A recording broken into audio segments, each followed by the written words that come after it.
Bienvenue dans ce numéro de Hors Cadre. Ici, on oublie les interviews promotionnelles et les sourires de façade. On va chercher la vérité là où elle dérange. Aujourd'hui, nous recevons une icône, un guerrier que vous pensez tous connaître, mais qui n'a jamais vraiment eu l'occasion de s'expliquer sur les critiques qui touchent sa vie, ses choix et même son intelligence. Ah bon, je ne savais pas? Non, en fait, je plaisante. Je sais être sérieux quand il le faut. Wahou, vous m'avez eu! En tout cas, c'est un véritable honneur, Son Goku, de vous recevoir sur ce plateau. Merci beaucoup. Alors, par quoi commence-t-on? Très bien, rentrons dans le vif du sujet, Goku. Depuis les années Dragon Ball Super, le public trouve que vous avez changé. Ah bon? Changé comment? Disons que on vous a vu oublier que vous aviez une petite fille, ce qui était un baiser, et j'en passe, certains disent même que vous avez régressé. Alors, Goku, est-ce que vous faites semblant, ou est-ce que vous avez vraiment perdu des neurones? Tu sais, quand tu passes tes journées à te battre contre des dieux qui peuvent détruire une galaxie en éternuant, t'as pas vraiment le temps de réfléchir à comment on embrasse les gens ou à ton arbre généalogique. Mais si tu veux la vérité, c'est plus simple que ça. Les types qui gèrent mes droits, ils ont décidé que je devais redevenir un gamin pour plaire à la nouvelle génération. Je sais bien que ça blesse ceux qui m'ont suivi et vu grandir depuis les années 90, et ça me pèse, crois-moi. Mais, même avec toute ma force, je reste une marionnette entre leurs mains. On me dit de faire l'idiot, alors je fais l'idiot. C'est le prix à payer pour continuer d'exister. Mesdames et messieurs, avant de passer à la suite de cette interview et d'aborder les sujets qui brûlent la toile, nous allons monter d'un cran techniquement. Goku, vous ne m'en voudrez pas, mais pour imager nos prochains propos, nous allons installer cet écran holographique. Waouh, un écran holographique, c'est incroyable! N'est-ce pas? Cela rendra notre discussion encore plus captivante. Bien, revenons sur le Genki d'Amatsuri du 25 janvier 2026. Plusieurs annonces ont été faites, mais celle qui divise, c'est le fameux remaster de Dragon Ball Super. Ah oui, j'ai hâte d'en parler! On nous promet quelque chose de plus condensé, de plus beau. Quel est votre avis sur le sujet? Oh, vous voulez la version promo ou la vérité?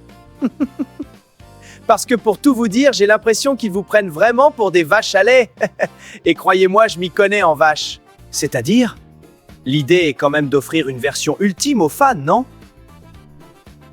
Vendre du rêve en disant on va faire plus court et plus beau, c'est sympa, mais c'est un peu comme si on me servait 2 fois le même bol de ramen en changeant juste la couleur du bol.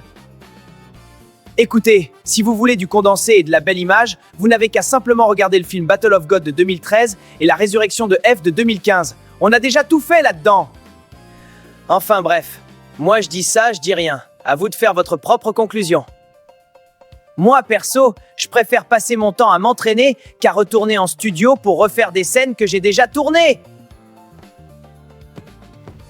Dites, à force de parler de vache à lait et de bol de ramen, ça m'a ouvert un appétit d'ogre.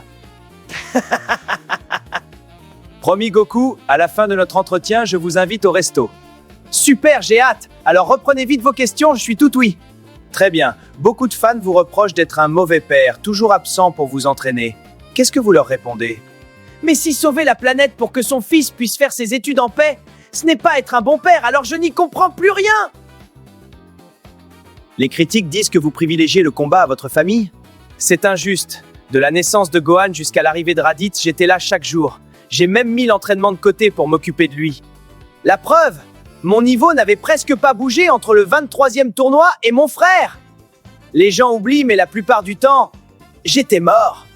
Mais dès que j'étais en vie, j'étais là. On a passé 3 ans ensemble après Freezer, et pratiquement 1 an dans la salle de l'esprit et du temps. On ne faisait pas que se taper dessus, on a partagé de super moments. Pour terminer, Goku, je suis obligé de vous poser la question qui divise tout Internet. On parle d'un autre monstre de la bagarre, Saitama. Les fans passent des heures à vous comparer. Certains disent même qu'il n'aurait besoin que d'un seul coup de poing pour vous mettre à la retraite. Est-ce que ça vous agace de voir ce genre de personnage bousculer votre statut de numéro 1? Saitama, j'ai vu quelques-uns de ses épisodes. Il a une bonne bouille, il me rappelle un peu mon ami Krillin. Mais s'il finit ses combats en un seul coup, c'est peut-être juste que ses adversaires sont un peu faiblards, non? C'est quoi son plus gros exploit? Détruire une météorite? Mais Papy Muten et Piccolo arrivaient déjà à pulvériser la Lune par le passé, alors je vous laisse imaginer l'écart de niveau. Après, je suis toujours partant pour relever le défi. Où il veut et quand il veut. J'ai l'habitude d'encaisser avant de rendre les coups.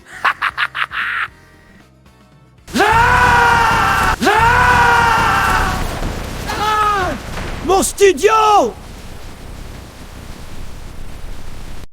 Oups, je suis vraiment désolé, je crois bien qu'il faut que j'y aille. Chichi m'attend. Goku attend. Non, pas encore.